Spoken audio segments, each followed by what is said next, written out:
بسم اللہ الرحمن الرحیم رب زدنی علما۔ بسم اللہ الرحمن الرحیم۔ یہ سیر علماء کرام کا 138واں حصہ ہے، اور آج کے اس ویڈیو میں ہم معلوم کریں گے شیخ عبداللہ محمد قرعاوی رحمہ اللہ کے بارے میں، یا قرعاوی۔ یہ جزیرہ عرب کے جنوب کے مجدد ہیں، جن کا مکمل نام ہے عبداللہ بن محمد بن حمد ابن محمد ابن عثمان القرعاوی۔ 1315 ہجری کو پیدا ہوئے قصیم کے علاقے عنیزہ میں۔ آپ کی پیدائش سے 2 مہینے پہلے ہی آپ کے والد کی وفات ہو گئی تھی۔ اس طرح آپ ان شخصیات میں شامل ہیں جن کی تربیت و پرداخت اس حالت میں ہوئی کہ وہ یتیم تھے، لیکن آئندہ چل کر یہ لوگ در یتیم ثابت ہوئے۔ اب چونکہ ان کے والد صاحب نہیں تھے تو یہ اپنے چاچا عبدالعزیز بن حمد قرعاوی کی رعایت میں پلے بڑھے۔ شیخ عبداللہ محمد قرعاوی کی زندگی کے متعلق ایک دلچسپ بات یہ ہے کہ یہ اپنی زندگی کی شروعات تجارت سے کیے، نہ کہ تعلیم سے، لیکن ان کی زندگی کے اختتام پر یہ ایک اچھے عالم تھے، مجدد تھے۔ آپ علم کی طرف دیر ہی سے مائل ہوئے، لیکن علم حاصل کر کے دنیا کو قائل کرائے۔ عنیزہ کے ایک مدرسے میں داخلہ لیے، وہاں لکھنا پڑھنا سیکھا، قرآن حفظ کیے، کچھ بنیادی چیزیں حاصل کیں، بس وہاں سے تعلیم منقطع کر دیے اور تجارت میں لگ گئے۔ اونٹوں کو خریدنا اور ان کو بیچنا، یہی تجارت کا سلسلہ جاری تھا۔ لیکن تجارت کے لائن کو چھوڑ کر آپ علم حاصل کرنے کی طرف آگے بڑھے۔ عراق کی طرف گئے، وہاں کسی صاحب نے مشورہ دیا کہ ہندوستان جائیں، وہاں حدیث میں زبردست علماء موجود ہیں۔ اس طرح آپ ہندوستان آئے 1344 ہجری کو۔ اس وقت آپ کی عمر 30 برس تھی۔ گویا کہ آپ پہلے ابتدائی تعلیم حاصل کرنے کے بعد تجارت میں لگ گئے، اس کے بعد 30 سال جب آپ 30 سال کے ہوئے اس وقت ہندوستان آئے تاکہ علم کو پھر دوبارہ اچھے انداز میں حاصل کر سکیں۔ مدرسہ رحمانیہ دہلی میں آپ داخلہ لیے۔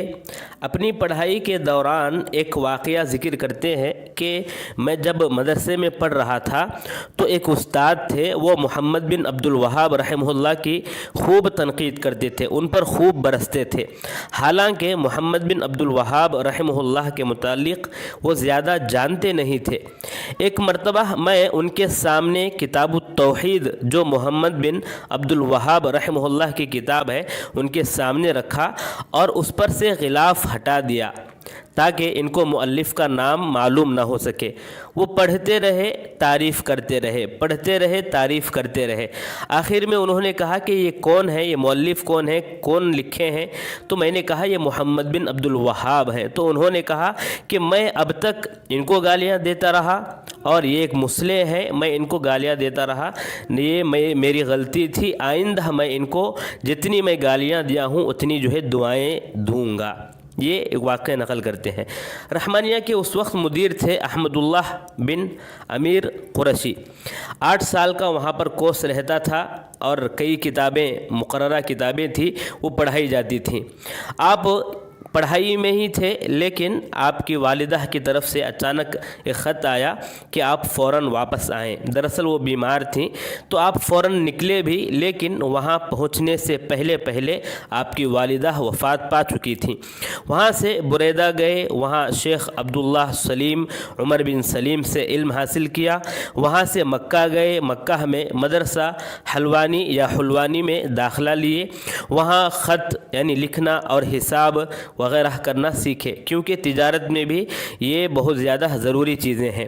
مکہ میں آپ کو کچھ مناصب بھی دیے جا رہے تھے، لیکن آپ ان تمام مناصب سے دور رہنے کے لیے مصر کی طرف گئے۔ لیکن مصر جب پہنچے تو وہاں دیکھا کہ کچھ مدرسین سنت سے دور ہیں، تو آپ کو یہ پسند نہیں آیا، آپ وہاں بھی چھوڑ دیے اور فلسطین گئے۔ وہاں ایک دلچسپ واقعہ یہ ہوا کہ آپ ایک حلقے میں پہنچے جہاں پر شیخ حلقے کے درمیان وسط میں بیٹھ کر پڑھا رہے تھے، اور انہوں نے دیکھا جب طلبہ بیٹھے ہوئے ہیں تو ان میں سے عبداللہ قرعوی بھی بیٹھے ہوئے تھے۔ تو عبداللہ قرعوی سے انہوں نے استاد نے سوال کیا کہ آپ کہاں سے ہیں؟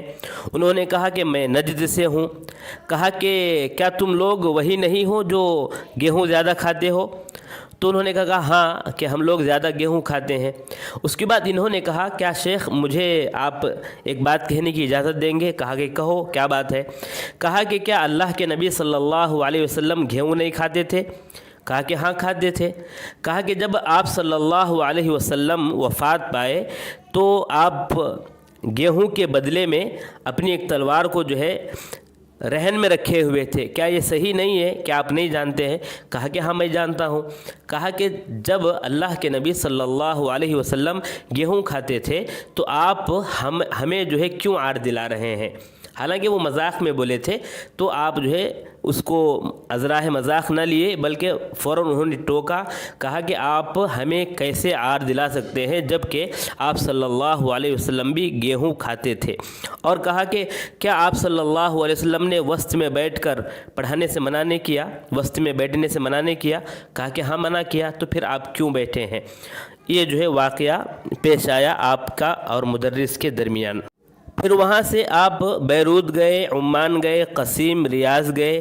وہاں عبداللہ بن سلیم سے اور عبداللہ بن سلیمان سے آپ علم حاصل کرتے رہے۔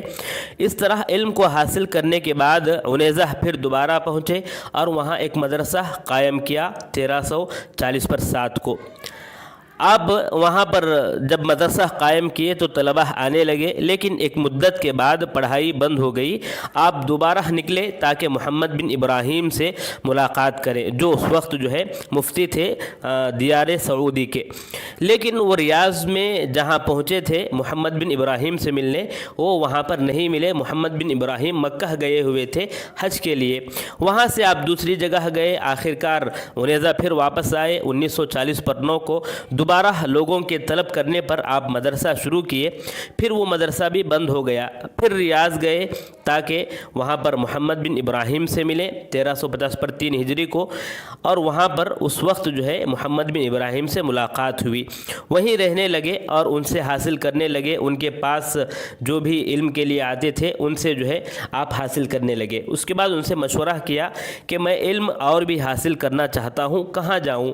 حجاز یا ہندوستان؟ کہا کہ آپ ہندوستان جاؤ۔ انہوں نے مشورہ دیا کہ آپ ہندوستان جاؤ۔ وہاں سے آپ عنیزہ آئے 1350 ہجری کو، اور وہاں تیسری مرتبہ جو ہے مدرسہ قائم کیے، لیکن وہ بھی بند ہو گیا۔ 1350 کو آپ ہندوستان آئے، 2 سال تک یہاں رہے اور علم حاصل کرتے رہے۔ 1350 کو پھر دوبارہ ریاض گئے، وہاں محمد بن ابراہیم کے پاس دوبارہ پہنچے اور ان کے دروس میں بیٹھنے لگے اور تمام آنے والے علماء سے ملاقات کرنے لگے۔ ایک مرتبہ ہوا ایسا کہ وہاں چند لوگ آئے تھے جنوب سعودی، یعنی سعودی عرب کے جنوب سے کچھ لوگ آئے تھے، اور ان لوگوں کا کہنا تھا کہ ہمارے یہاں جہالت بہت زیادہ ہے، بدعت اور گمراہیاں بہت زیادہ پھیلی ہوئی ہیں، اور لوگ اولیاء اور صالحین کے قبور پر جاتے ہیں، وہاں ایک مخلص داعی کی ضرورت ہے، اس طرح وہ لوگ کہتے ہیں۔ تو یہاں آپ کے اندر ان لوگوں کی باتیں سننے کے بعد عبداللہ قرعوی کے اندر ایک بات پیدا ہوئی، ایک عزم پیدا ہوا، ایک ارادہ پیدا ہوا کہ میں وہاں پر جاتا ہوں اور جا کر جو ہے وہاں اصلاح کا کام کرتا ہوں، اور محمد بن ابراہیم سے اجازت بھی لیتے ہیں۔